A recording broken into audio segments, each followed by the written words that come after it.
UP TGT mathematics का practice set number 11। इसमें हम बात करेंगे 9th and 10th class level से जो क्वेश्चंस हैं। एक क्वेश्चन आता है लैसे मैसे का, ठीक है, वो टीजीटी मैथमेटिक्स में आता ही रहता है। लैसे लघुत्तम समावर्त्य या महत्तम समावर्त्य से, तो यहाँ से कुछ छोटा सा क्वेश्चन है। तो कभी कभी होता है काफ़ी टिपिकल उसको बना देते हैं क्योंकि गुणनखंड होने में काफ़ी प्रॉब्लम्स होती हैं।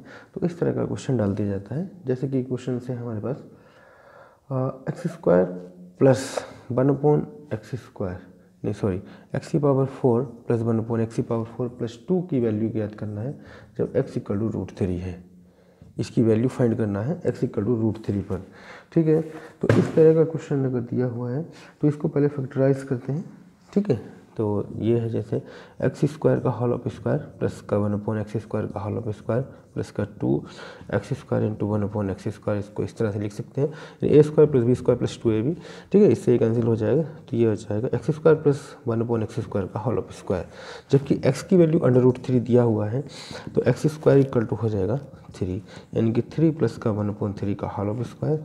एलसीएम लेते हैं 3 या 9 प्लस का 1 का स्क्वायर, यानी कि 10/3 का whole of square equal to 100/9, ठीक है। तो इस तरह से ये क्वेश्चन ये तो वैल्यू निकालने वाला था, केवल फैक्टराइज करने के लिए आता है। कभी कभी लैसे या मैसे पूछ लेता है, ठीक है। ये तो केवल फैक्टर्स था, वैल्यू पूछना था।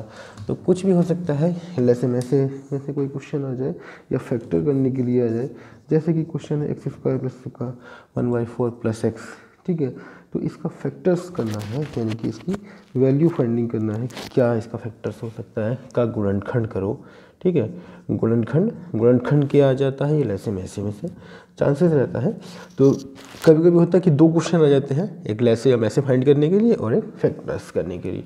a² प्लस का b² प्लस 2ab, इस तरह से अगर लिखें तो 2 से 2 कैंसिल होगा और x आ जा a² प्लस 1/4 सेट कर गया, यानी कि x प्लस का 1/2 का होल ऑफ स्क्वायर, ठीक है। तो यहाँ से जो क्वेश्चन आता है जनरली थोड़ा सा उसमें फैक्टर करने में प्रॉब्लम होती है। तो इस तरह का टेक्निकल सा क्वेश्चन डाला करते हैं, ठीक है। तो ये तो था सिंपल सा क्वेश्चन। कभी कभी हो जाता है कि फैक्टराइज करने में थोड़ा सा प्रॉब्लम भी बन जाता है, ठीक है। तो मान के चलिए सिंपल क्वेश्चन भी आ सकता है और थोड़ा सा इस टाइप का क्वेश्चन भी डाल देते हैं जहाँ पे थोड़ी सी आसानी से फैक्टर्स नहीं होता है, ठीक है। तो उनको देखते हुए जैसे कि क्वेश्चन है x² माइनस का 7x माइनस का 30, तो ये माइनस वाले पोर्शन में से लिया गया है, यानी कि 1 × 30 इक्वल टू 30 के फैक्टर जिसका डिफरेंस 7 हो, यानी कि 30 को इसको लिखेंगे 3 दाई, यानी कि 10 माइनस का 3 इक्वल टू 7, ठीक है। तो ये हो जाएगा x² माइनस का 10 माइनस का 3 इंटू x माइनस का 30, तो x² माइनस का 10x माइनस माइनस का प्लस का 3x माइनस का 30। यहाँ फैक्टराइज कर लेंगे, x कॉमन, x माइनस का 10 3 x माइनस का 10 x माइनस का 10 कॉमन एंड x प्लस का 3, ठीक है। तो ये आ जाएगा x माइनस का 10 एंड x प्लस का 3। तो इस तरह से इसका फैक्टर्स हो जाएगा, ठीक है। अब उसी क्रम में आगे बढ़ते हैं, जैसे कि बात चल रही है कि लैसे या मैसे को लेकर। और यहाँ पे एक क्वेश्चन ये दे देते हैं x² प्लस का 1/x² माइनस का 7 x माइनस का 1/x प्लस 8, इसका फैक्टर्स करना है, ठीक है। इस तरह का क्वेश्चन से इसका फैक्टर करना है तो क्या वैल्यूज हो सकती है।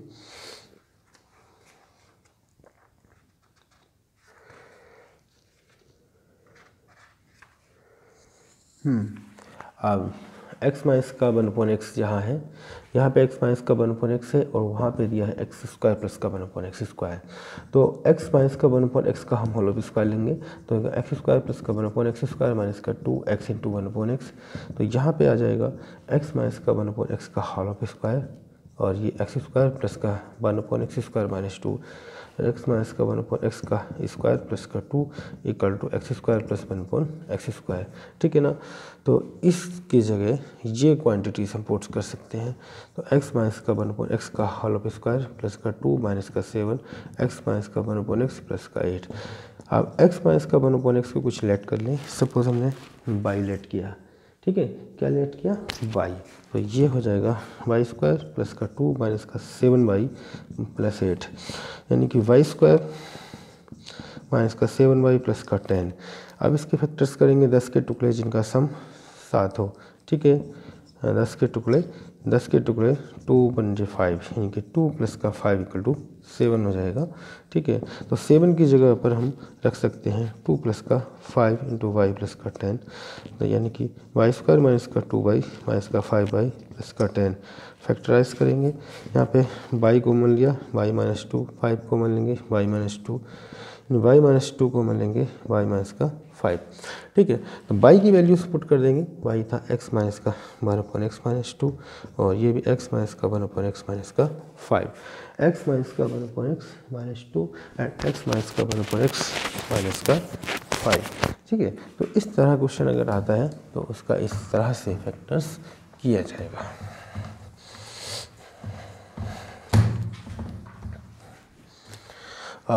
नेक्स्ट क्वेश्चन,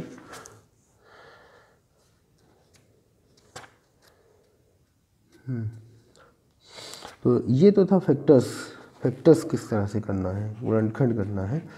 अब बात आती है कि लैसे तथा लैसे में से क्या होता है, ठीक है।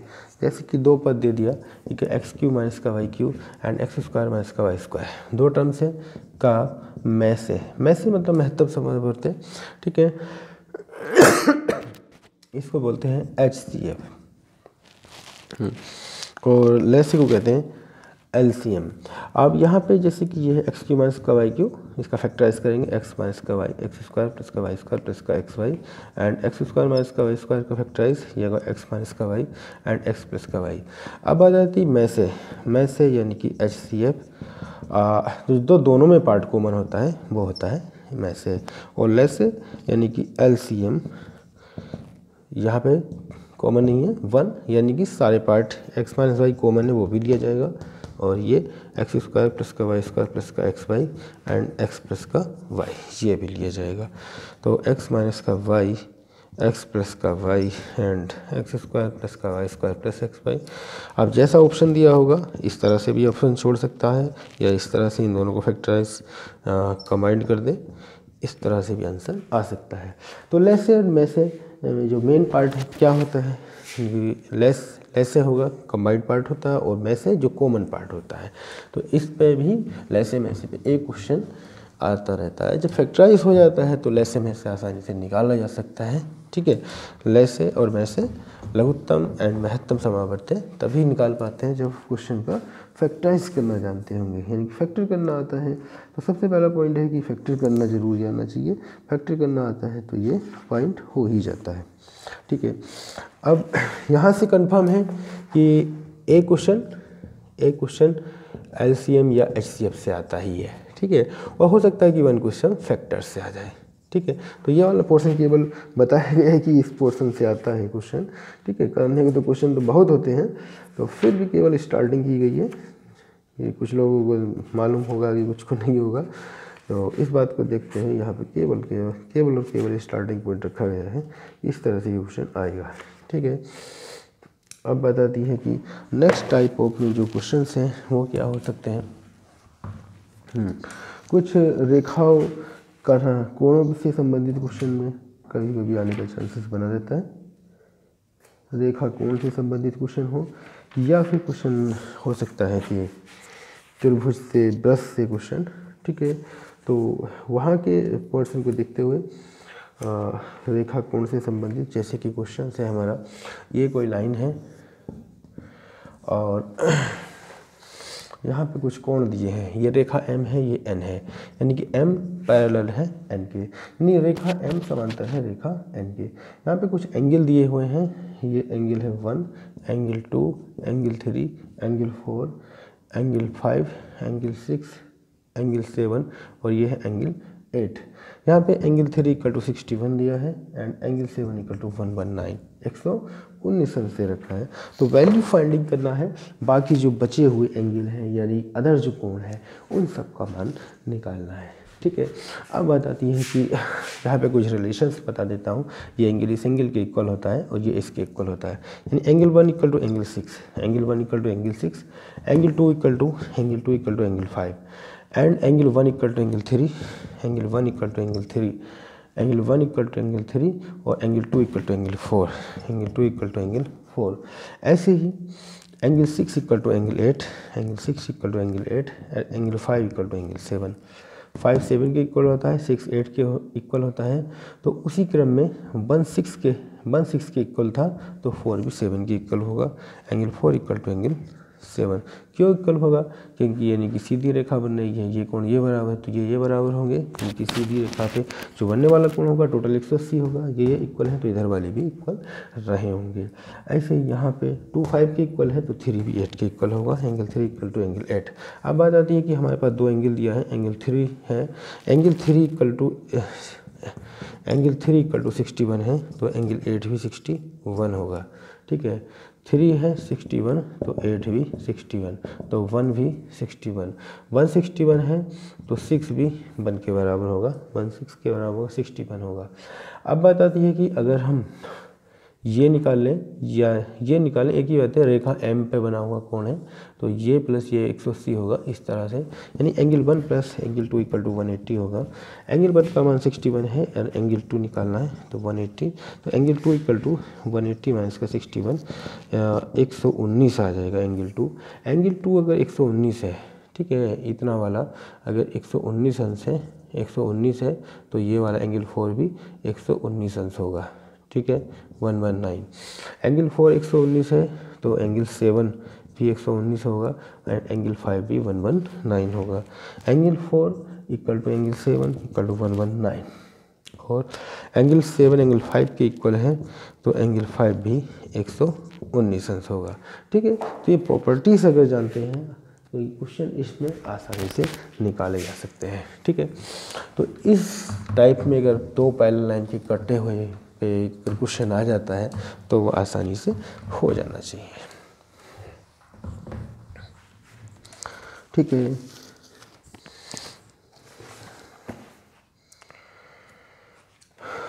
इसी क्रम में एक क्वेश्चन आगे बढ़ाते हैं। A B parallel to E F दिया है, ये लाइन है और ये दिया है, ये पॉइंट है, ये ई है एंड ये ए है, ये वी है, ये एंगल 66 अंश है, 66 अंश।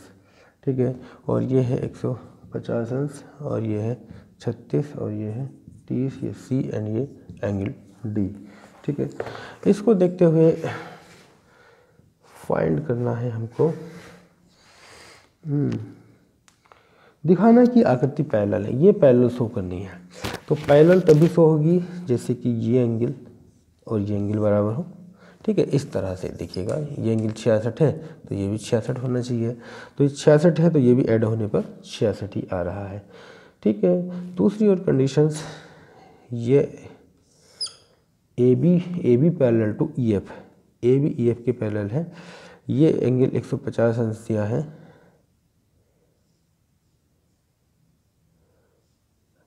हाँ ये 30 है। अब यहाँ पे बात ये आ जा रही है इस तरह से, ये 150 है, ये 30 है, तो यहाँ पे ये 30 होना चाहिए।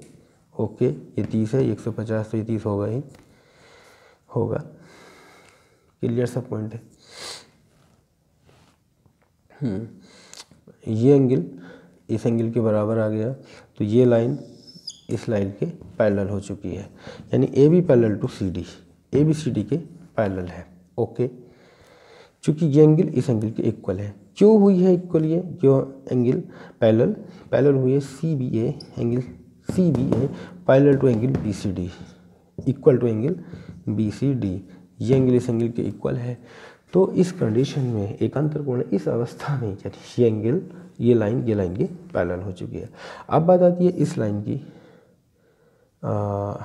यहाँ पे जो कोण बनना है ये और ये अगर हम ई एफ इसको जी कह दें, इस तरह से बना दें, ये होगा ई जी सी, ये एंगल 30 है और ये भी 30 है, तो ये लाइन जो आगे की ओर बढ़ रही है और ये लाइन पैरेलल होगी। ओके, ये एंगल इक्वल है, ये भी एक अंतर वाली अवस्था बन रही है, यानी कि E F parallel to C D, ये लाइन इस लाइन के पैरेलल है। अब A B parallel to C D and C D parallel to E F, ठीक है, तो A B parallel to E F भी होगा। ए बी सी डी के पैरेलल है and C D E F के पैरेलल है, तो ए बी पैरेलल होगा ई एफ के, ठीक है। तो आसानी से ये प्रूफ हो जाएगा कि ए बी ई एफ के पैरेलल है। तो इसमें पैरेलल का बताना था, एंगल की कंडीशन दे रखी थी, तो उन एंगलों से बताना था कि ये पैरेलल है कि नहीं है। अब हम पूछते हैं, कुछ पॉइंट लेते हैं सर्किल से, ठीक है। पैरेलल वाली तो कंडीशंस यहाँ पे बताई जा सकती हैं, इसमें कोई खास दिक्कत वाली बात नहीं है। फिर भी जैसे कि कोई क्वेश्चन इस तरह से अगर आ जाए, एक आध क्वेश्चन और बढ़ा देते हैं। ये पॉइंट है P एंड A, ये P और ये है C और ये D, ये Q एंड ये R, ये 127 अंश, ये एंगल Y और ये 50 और ये X, ठीक है। एक्स एंड वाई की वैल्यू फाइंडिंग करना है, find the value of X and Y, ठीक है। त्रिभुज के तीनों अंत्य कोणों का योग 180 अंश होता है, जानते हैं आसानी से, और ये हम निकाल सकते हैं, ठीक है, ये हम आसानी से निकाल सकते हैं। यानी कि 127 प्लस इसको अल्फ़ा कह दिया मैंने इक्वल टू 180, तो अल्फ़ा इक्वल टू 180 माइनस का 127, ठीक है। 180 माइनस अगर 130 होता तो 50 बचता, 50 3 53, ठीक है, अल्फ़ा ये आ गया 53 अंश। त्रिभुज के तीनों अंत्य कोणों का योग 180 होता है, यानी ये प्लस ये 180 होगा। अगर ये लाइन यहाँ से शीर्ष से होकर जा रही है, ये लाइन इसके पैरेलल है, तो ये इसके एक्स के इक्वल होना चाहिए, यानी कि ये बराबर होना चाहिए। क्वेश्चन में कहा है कि A B parallel to C D, A B C D के पैरेलल है, तो ये angle equal to this angle, यानी कि ये 50 हो जाएगा, एक्स इक्वल टू आ जाएगा हमारा 50। अब इस त्रिभुज में ले लेंगे, त्रिभुज पी क्यू आर में एंगल वाई प्लस का एंगल एक्स प्लस का अल्फा इक्वल टू 180, ठीक है। त्रिभुज के तीनों अंत्य कोणों का योग 180 अंश होता है। वाई हमको फाइंड करना, एक्स 50 है एंड अल्फा है 53 इक्वल टू 180, यानी कि वाई प्लस 103 इक्वल टू 180, तो वाई इक्वल टू 180 माइनस का 103, 180 में से 103 सब्ट्रैक्टिंग करेंगे तो बचता है 80 में से 3 घटाया 77, बाई इक्वल टू आ जाएगा 77 अंश, ठीक है। तो बाई की वैल्यू आ गया 77। इसमें बात कर रहे हैं हम समषटभुज। जैसे कि समषटभुज है, इसकी प्रत्येक भुजा बराबर होती हैं। समषटभुज क्या होता है, जिसकी 6 भुजाएं होती हैं, वो 6 की 6 बराबर, यानी कि A B equal to B C equal to C D equal to D E equal to E F equal to F A, ठीक है। अगर इसके विकर्णों का कटान बिंदु अगर ओ है, तो ये 1 2 3 4 5 6 समबाहु त्रिभुज बनते हैं, यानी कि समषटभुज में 6 बराबर समबाहु त्रिभुज बनते हैं, ठीक है। यानी कि 6 उसके अंदर बराबर समबाहु त्रिभुज होते हैं। अगर त्रिभुज ओ ए बी का क्षेत्रफल की बात करें, का क्षेत्रफल इक्वल टू होगा 1/6 and A B C D E F का क्षेत्रफल, जो समषटभुज है उसका क्षेत्रफल का एक परिक्षेपण होगा, ठीक है। इनकी प्रत्येक छोटे छोटे जो त्रिभुज हैं उन वे सारे आपस में बराबर हैं, यानी कि सभी का क्षेत्रफल आपस में बराबर होगा। और ये 6 समबाहु त्रिभुज, यानी प्रत्येक का जो कोण है वो 60-60 अंश का होता है। प्रत्येक कोण कितना होगा, 60-60 अंश का, और प्रत्येक भुजा भी इनकी आपस में बराबर होती है। यानी किसी समषटभुज में 6 समबाहु त्रिभुज होते हैं और प्रत्येक का क्षेत्रफल बराबर होता है, ठीक है। तो इस पे छोटा सा पॉइंट कभी कभी बना देते हैं कि उस पर डिपेंडिंग क्वेश्चन बना दिया जाता है। अब बात आती है कि जैसे कि एक चतुर्भुज है ए बी सी डी का बी डी एक विकर्ण है, ठीक है। ए बी सी डी का बी डी एक विकर्ण है और भुजा बी डी पर ए एम तथा सी एन लंब है, लंब डाले गए हैं। तो देख सकते हैं कि इससे कोई चतुर्भुज है इस तरह से, A B C D and भुजा बी डी पर 2 लंब हैं, एक तो ए एम है और दूसरा सी एन है, ठीक है। तो इसमें होगा क्षेत्रफल of A B C D का क्षेत्रफल equal to 1/2 B D A M AM plus CN, AM plus CN, ठीक है ना। ABCD का क्षेत्रफल equal to 1/2 BD and bracket में AM प्लस CN का क्षेत्रफल। ऐसे ही अगर त्रिभुज की बात किया जाए, कोई अगर त्रिभुज है, ठीक है,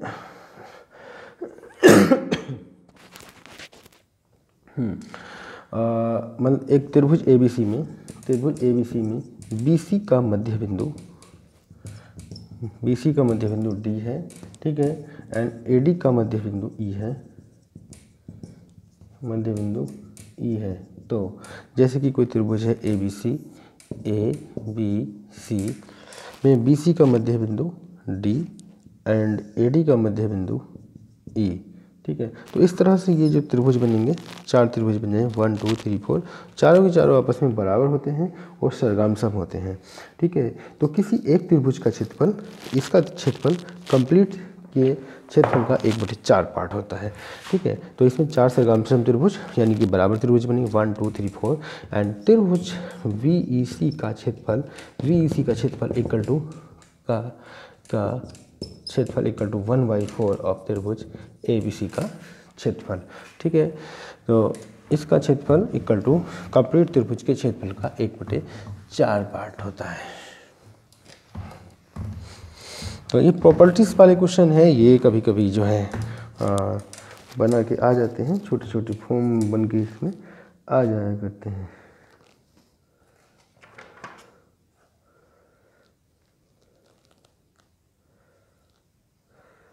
जैसे कि क्वेश्चन डाल दिया, समलंब का क्षेत्रफल। समलंब क्या होता है? समलंब का क्षेत्रफल इक्वल टू होता है 1/2 H इंटू A प्लस का V। H होती है इसकी हाइट और A मान लिया ये भुजा और V मान लिया ये छोटी वाली भुजा। A एंड B यहाँ पे समांतर भुजाएं हुआ करती हैं, यानी कि पैरेलल साइड्स या समांतर भुजाएं। तो इसमें अगर क्वेश्चन है, मान लीजिए ये हो गया फॉर्मूला, किसी समलंब की समांतर भुजाएं 2 और 5 सेंटीमीटर है, एक 2 सेंटीमीटर है, एक 5 सेंटीमीटर, यानी कि 5 बड़ी वाली होगी एंड ये 2 सेंटीमीटर छोटी वाली होगी, ठीक है। और बीच की दूरी यानी कि उनकी समांतर भुजा के बीच की दूरी 4 सेंटीमीटर है। तो समलंब का क्षेत्रफल ज्ञात करो। समलंब का क्षेत्रफल इक्वल टू होगा 1/2 H एंड A प्लस का V। तो 1/2 H है 4 A प्लस का V यानी 5 प्लस का 2 जगह 2 इंटू 7 इक्वल टू 14 सेमी स्क्वायर, ठीक है ना। समलंब का क्षेत्रफल आ जाएगा 14 सेंटीमीटर का स्क्वायर, ठीक है। तो समलंब वाला अगर कोई क्वेश्चन आता है तो वो इस वाली फॉर्म से हो जाना चाहिए, ठीक है। अब हम पहुँचते हैं वृत्त पर, छोटे छोटे पॉइंट्स वहाँ पे। वृत्त में जो एकांतर कोण हैं वो बराबर होते हैं, जैसे ये कोण और ये कोण बराबर होंगे, ये और ये हैं तो दोनों ही बराबर होंगे, यानी कि इसको कहेंगे एक ही वृत्तखंड के कोण बराबर होते हैं। एक ही वृत्तखंड के कोण बराबर होते हैं। अगर इस तरह का फिगर आ गया, फिगर बना के क्वेश्चन मान लिया दे देता है, हाँ ये है ये मान लिया ये 30 है तो इस एंगल को पूछ ले ये कितना होगा, तो ये भी 30 होगा। दूसरी प्रॉपर्टीज होती है केंद्र पर बना कोण परिधि पर बने कोण का दूना होता है। परिधि पर बने कोण का 2 गुना या दूना होता है, 2 गुना होता है। तो केंद्र पर बना कोण जैसे कि ये फिगर्स है और यहाँ पे ये केंद्र पर बना कोण परिधि, ये केंद्र है, केंद्र पर बना कोण परिधि पर बने कोण का दूना होता है। ये एंगल अगर अल्फा है तो केंद्र पर बना कोण 2 अल्फा होगा, ठीक है। इसमें एक और कंडीशंस भी होती है, यही फिगर को हम इस तरह से अगर बढ़ाते हैं और ABC और ये सेंटर है इसका O, ठीक है, ये अल्फ़ा है और ये 2 अल्फ़ा है। यहाँ पे अगर इसको ड्रा किया जाए, ये मान लिया ओडेस मान लेते हैं, तो ये अल्फ़ा और ये जो भी है ये एंगल प्लस ये एंगल 180 होता है, और ठीक है, और यहाँ वाला जो होगा जो ये एंगल होगा इसका हाफ ये होगा। जैसे इस 2 अल्फ़ा का हाफ ये है तो इसका हाफ ये होगा। ये एंगल होगा 360 माइनस 2 अल्फ़ा। कौन सा वाला? ये वाला, ये वाला 360 माइनस 2 अल्फ़ा, वो इसका हाफ यानी कि ये हो जाएगा 180 माइनस अल्फ़ा। ये एंगल प्लस ये एंगल 180 होता है, यानी एक प्रकार का ये चक्रीय चतुर्भुज बनाएगा, सॉरी चतुर्भुज बनाएगा। तो ये प्लस ये 180 हो जाएगा, ठीक है ना। तो और ठीक इसका हाफ ये और इस वाले का हाफ ये होता है, ठीक है। ऐसी ही प्रॉपर्टीज एक बस इसमें तो ये मेनली दो हैं। अर्धवृत्त में बना कोण समकोण होता है। अगर यहाँ पे बात आ जाए ठीक है, तो ये एंगल क्या होता है 90 होता है। ये लैंग्वेज आती है अर्धवृत्त में बना कोण समकोण होता है। तो इस पर डिपेंडिंग कभी कभी छोटे छोटे पॉइंट्स भी बना दिए जाते हैं या छोटे छोटे वहाँ से क्वेश्चन बन जाया करते हैं।